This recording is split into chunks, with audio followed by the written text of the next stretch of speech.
My name is Charlotte Batchelor, and I'm honored to stand before you tonight to celebrate a momentous occasion and to share my lived experience with autism. But before I begin, I want to share a poem called What I Wish You Knew. I wish you understood there is more than meets the eye. What you see as rigid, unyielding, inflexible behaviors is how I keep peace in my mind and get through the basic day-to-day tasks. I wish you understood that my meltdowns aren't just an overreaction. It is the straw that broke the camel's back. It is the point of no return. It is the buildup of all the little things from days, weeks, months, and years of exhaustion. It is grieving out loud because I don't have the words to express my frustration, so only tears will do. I wish you understood that I'm not uppity, disrespectful, or antisocial. I may communicate differently, but that doesn't mean I'm not worth engaging with. I wish you understood what I had to offer. The web of ideas flowing through my mind might be the answer to your problems, but you'll never know. I wish you understood that my existence isn't a curse or some moral failing. I was born this way with divine intention. It isn't something to be prayed away or cast out. I wish you understood all I want to be is understood. The theme of my speech tonight is We Deserve Better, in the spirit of a night of inclusivity and the goal of building the first sensory-friendly gym in the city of Detroit. This goal hits close to home because I received my autism diagnosis at 22 during my senior year at Michigan State. Go Green. I can only imagine how different my life would have been if I received an early diagnosis and had access to a safe space like a sensory gym. And some of you may be wondering, why would I seek a diagnosis so late in life? On the outside looking in, I was managing just fine. So this was going into my senior year at MSU, and this is a couple of things I had going for me. I had stellar grades throughout school. It was a pleasure to have in class. In 2021, I had a summer internship with DTE and raised $10,000 in 6 months to start my nonprofit as a sophomore at Michigan State. Woo! And most importantly to me at the time, I was on track to graduate with honors after taking a leave of absence in 2019 to attend to my deteriorating physical and mental health.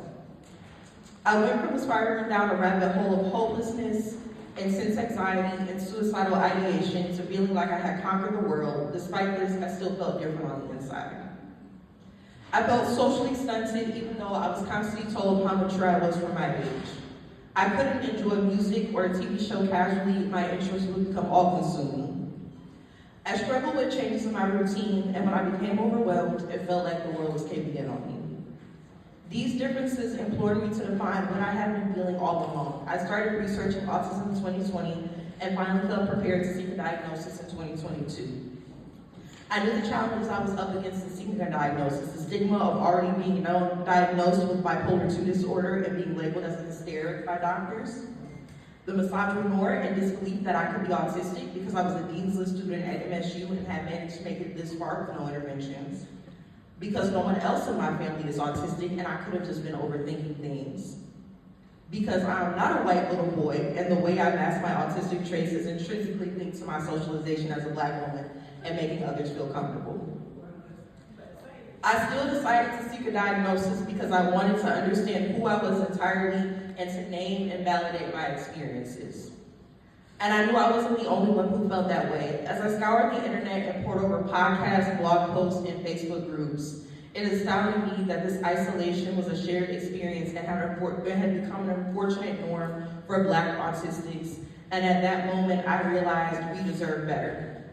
Black people deserve an accessible, affordable, and culturally responsive diagnostic process. Age, race, gender, and socioeconomic status should not determine whether or not someone receives a diagnosis and the proper supports. Black people shouldn't be subject to criminalization and police brutality because they are autistic. Black women and girls shouldn't have their autistic behaviors pathologized and scrutinized simply because they are considered out of the norm. Black parents and caregivers shouldn't have to be the only advocates for their autistic loved ones. Black autistic people shouldn't be shunned and silenced by their own communities simply for being autistic. And by we in this case, I mean Black autistics, their caregivers, and anyone else in their support network deserves access to resources, support, inclusion, understanding, and inclusion. I understand we won't get there overnight, but I am here to provide a few action items to help us along the way.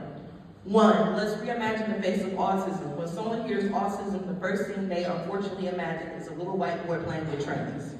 This imagery frequently erases Black folks, especially Black women and girls, from the conversation. There isn't one singular face to the autism experience. Even me speaking up here, I can't speak for all autistic people. I can only speak for myself. 2, listen and learn. No one understands this experience more than the people living through this, so autistic individuals. Let us speak for ourselves however we communicate, even if that isn't like being up here on the stage and talking to me, if that's with assistive technology, if that's with sign language, if that's with gestures.